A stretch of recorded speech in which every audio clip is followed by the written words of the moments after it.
getting on the guys to play better and bring the energy and effort, and then also trying to encourage them and put your arm around them? How do you kind of thread that needle?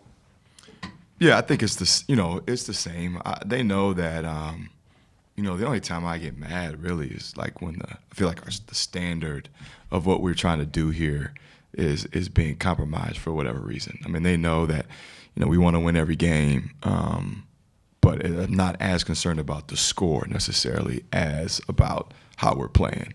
And so from that standpoint, you always are going to coach it up and coach them up and, try to motivate them that way. And at the same time, I think every coach knows this time of year, it is the dog days. And, I don't know if it does a lot of good just to crush guys all the time. I think you just have to coach them. I think that's what they want, point out the good and the bad so we can get better. And I think our guys understand that they did set a standard for how we play and how we compete. And, it's just our job as a staff and my job as head coach is to hold them to that standard. Was there a point, you think, in the trip that guys kind of lost, got fatigued, got sick, got just out of it, because it just seemed like the two games, certain players were just not themselves. Right. Yeah. No, I think it's a lot that goes into it. I think, again, it is February. I don't know how much we're used to playing, feels like, a game prep, travel, and in this league it does. It's a grind. And, we're playing teams that I think our players have done enough where they get people's respect. And so we're not, you're not able to roll into an Ohio State and just get the freebie, where they're going to give, 50% effort.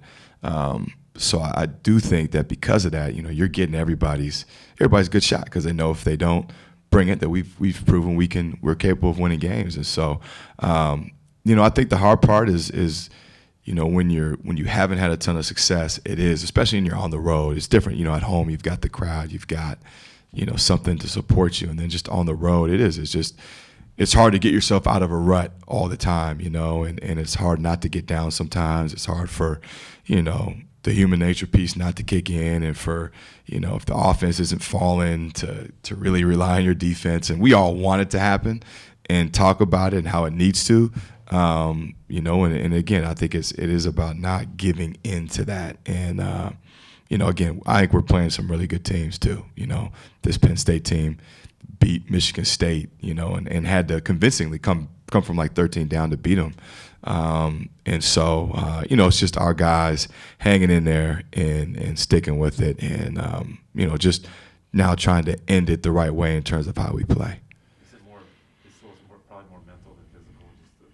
Yeah, I mean, I think that's a huge part. We talk a lot about just the mental approach, and we talked about from the beginning of the year that this year, especially with all these new pieces that have never really been, in this situation, haven't experienced the Big Ten, it is a mental, challenge.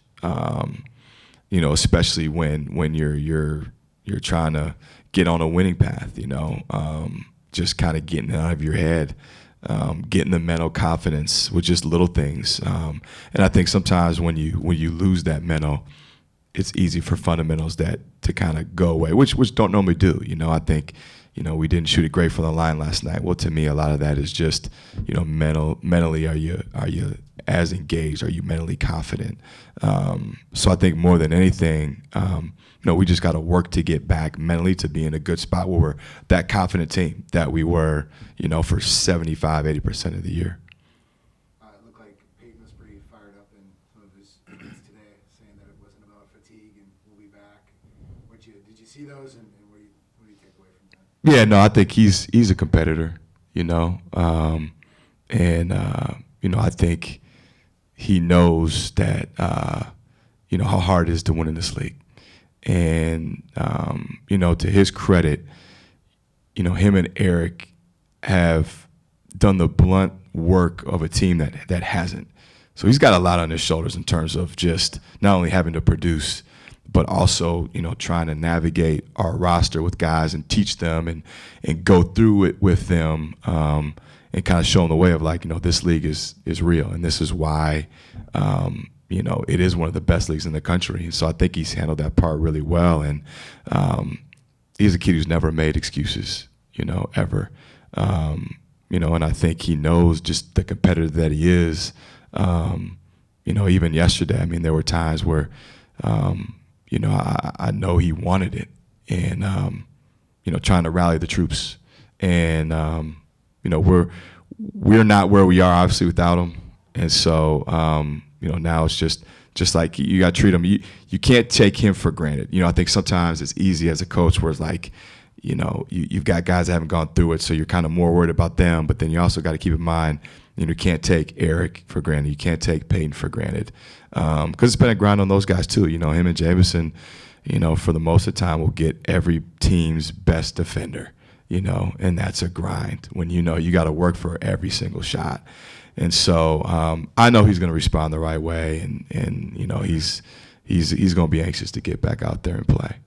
I know Dave posted the Luke Lowy diving for the loose ball. What was kind of the message, maybe beyond Dave sharing that about that? He did today. I think it might have been a couple days ago. Oh. After Ohio State. So. Oh yeah, to loose ball to Jamison. Yeah. No, I think that was. I mean, I don't know why he posted that, but I would say, watching it and seeing it, I mean, that was a big time muscle play. I think, to make that play and, obviously had a missed opportunity to score it. But, if anything, I think that is kind of the blueprint of what we're trying to build, every day, regardless of what the score is. And that's what it's kind of got to look like. And so I think it was probably more than anything to show them that, it doesn't necessarily show them the box score, but like we take note of stuff like that, and we see that, and his teammates see that. And I think it's good for plays like that to be recognized, because they're not going to be on the highlight, but they need to be acknowledged and know that, like, this is, if you want to win, this is what you do. And if you want to, play here and help us win, these are the type of plays and the type of effort that we're looking for. And, hopefully his teammates saw it and they respect it, and the fans saw it and they respect it, because that's who Luke is. Luke, he literally doesn't care about shots, points, like a lot of our guys. He cares about just maxing effort and playing hard. So I thought it was a hell of a play. Northwestern's a team that in the past few years they've kind of gone what you're going through right now. They'll have a lot of games that they've lost, but they, turn it around at some point, and they're doing some of that this year. What do you see in just Chris Collins' program, some of the guys he's got a lot of guys that have gone through tough times. Yeah, no, they have. They've been battle tested. They've 100% agree with that point. They're a team that's gone through it together. They've gone through it with Chris. They're older. They've got that experience. They're playing pretty good. I think it's a team that's really meshing, and they got a lot of really good pieces. They run really good offense. But I think when you get a team like that that's kind of got some scars on them, they're going to be hungry, and they're going to try to end the season right. This is that time of year again, like I've said, that most teams kind of have. You got two ways to go, and you can tell with this team that they're still playing extremely hard. They're still fighting, so they're going to come in here ready to play well and get a win. And I think it goes back to when you've gone through it, and you've got a team that can be successful. You don't want to lose that. You want to be able to take advantage of it. And when you watch them on tape, that's what I see, a team that continues to fight and play good basketball.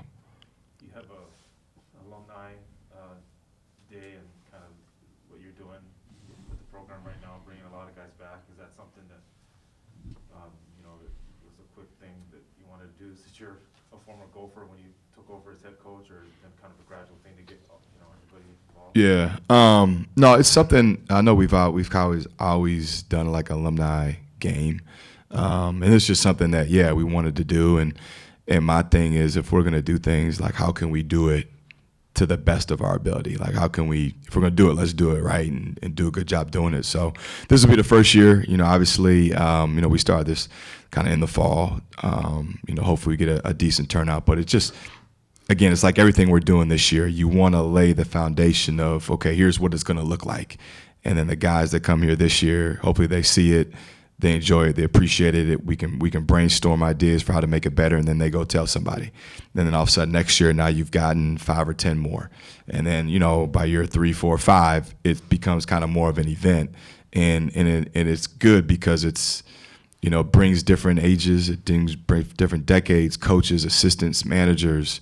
But I do think for everybody to feel, kind of a piece of it and a part of it. And as we're growing, they're growing, and hopefully there's guys that are coming that haven't been here in a while or haven't followed the program in a while. And to kind of get them around and get our players to hear their stories and talk to them. But again, just to it's like the fan base. You want to build everything when you're trying to really get it going. And so that's all we're trying to do with alumni. And it's, obviously with me being a former player, it is a little bit different because I know I've seen a lot of these guys or know them personally, and know that they, have a lot of love for our program and, just want them to be around. Anything else for Coach? All right, appreciate it.